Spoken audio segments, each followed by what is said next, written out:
Hello Commanders, welcome to the command table. My name is Matt, and we have multiple attempts for Volcanus for today. Lots of success today. Before we get into that, if you would please be so kind as to like, subscribe, and if you want notifications when I drop new videos, be sure to check that notification bell. Also, if you have any questions or comments, please feel free to leave those below. You can also check out the command table Discord channel. The link will be in the description of this video. We often have updates to our strategies over the course of the next 2 days for the raid, so please feel free to check that out. You might save some keys and elixirs. Okay, let's go ahead and hop in. We've got a build from Enifant. This is very similar to what Saeed is doing, and we'll share that with you in a moment. They're using the Troll Giant's Toe. Since they've got fewer units on the battlefield, they're able to maximize the damage from that.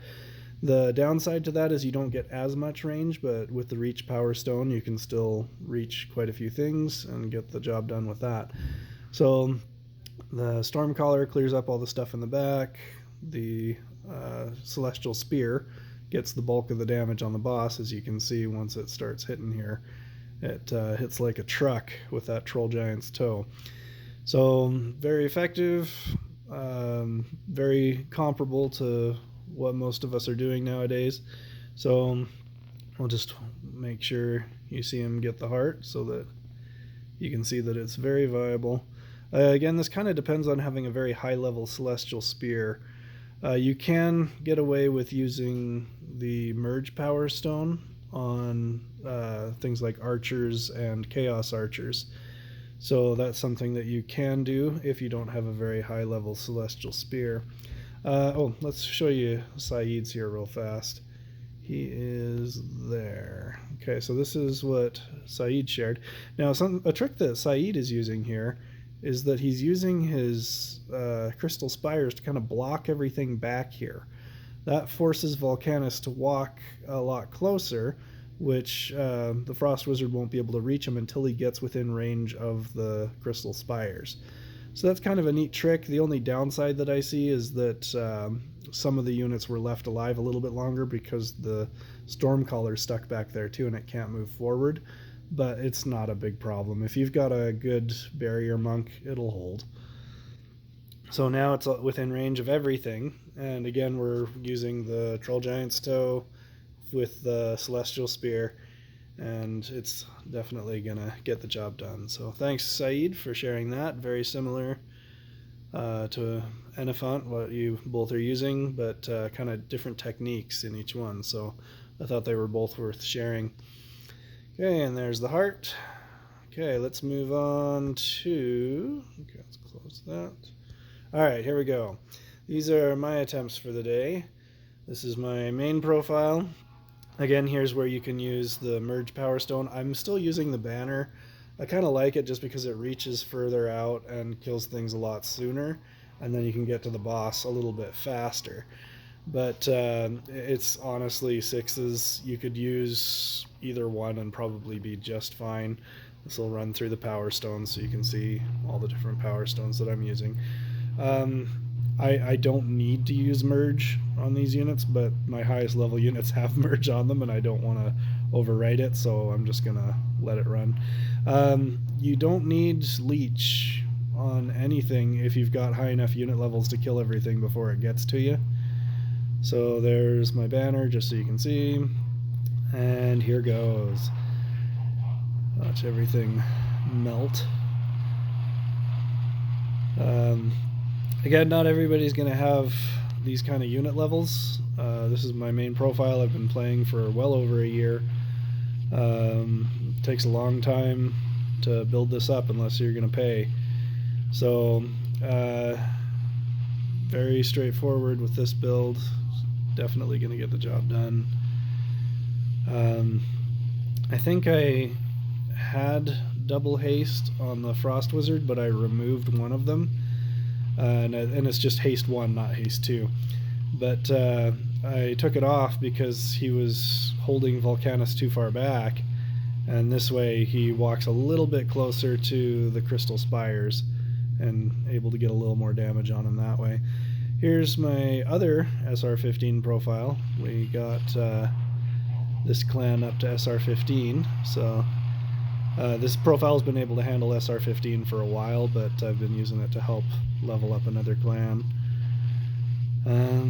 Yeah, you guys are welcome to come play with us. We've got room in quite a few clans, mostly in the SR11 to 13 range, so if anybody's looking to join a solid crew, we've got some spots available. You can find out what's available by checking out the command table Discord and the link in the description. But there you go, lower unit levels on this profile, pretty comparable on the artifacts. I think the only difference is the spear is level 4 on my main profile. But yeah, so that's that for that one. We'll show you a couple different strategies now. We don't just keep doing the same thing over and over again. But first, let's cover this. Here's a public service announcement. This is the make sure you check your elixirs and your artifacts public service announcement.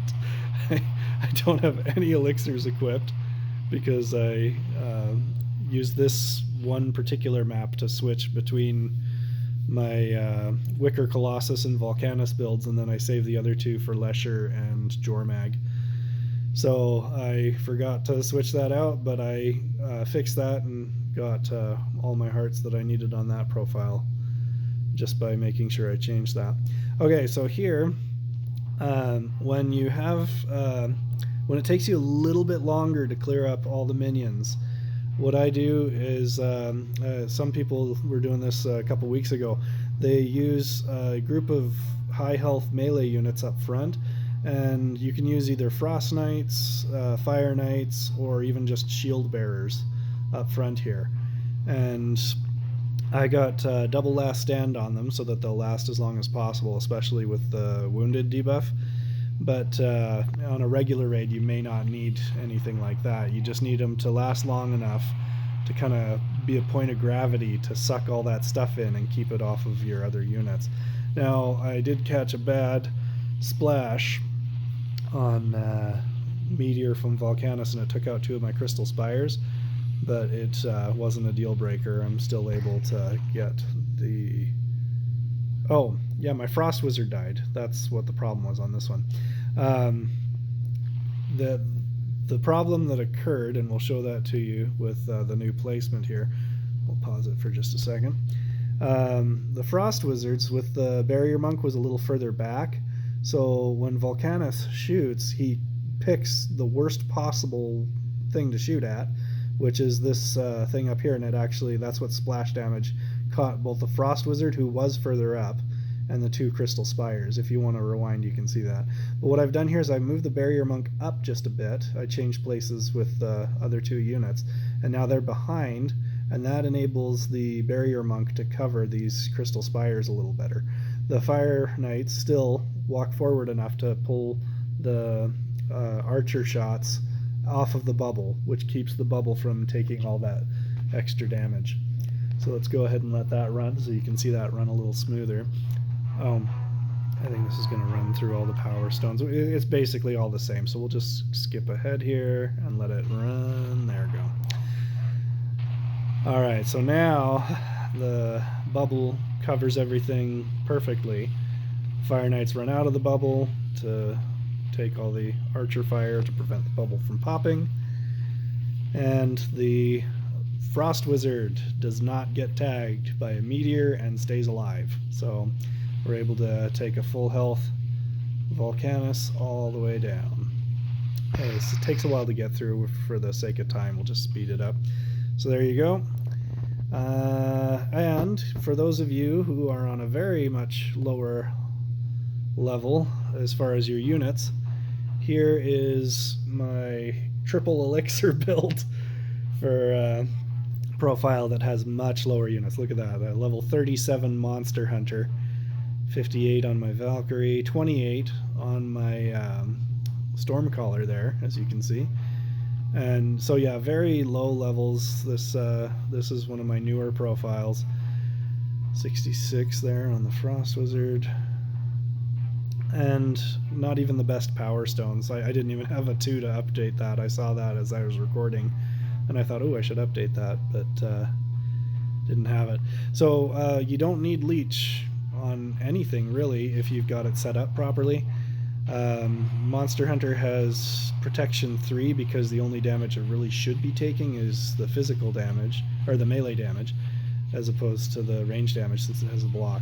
Since I've got the force resistance elixir, I don't have to worry about him getting stunned by that enhanced melee. So that's why that's crucial on this particular set of modifiers. But yeah, it's expensive, but considering my unit levels and considering it's star rating 12, I'll take it. That'll be a nice increase in the number of shards that I'm getting, because on these lower profiles I've just been getting the sea chest for a raid boost. So we take newer profiles for players that are kind of fresh to the game, since we don't have lower star ratings for people, like anything below SR10. We just put them in the high star ratings and they can get sea chest with some mythic artifacts and kind of expedite their progress. So anyway, that's what we have for today. So thank you to Saeed, Lady Nature, Enifant, and Leah for contributing on the Command Table Discord. We appreciate that. And again, please do subscribe. That's our big deal right now. We're trying to get to 1,000 subscribers.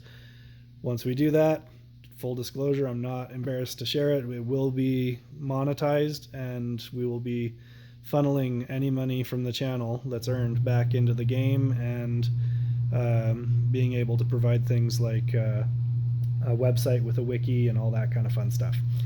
So please help us get monetized. That will help the channel.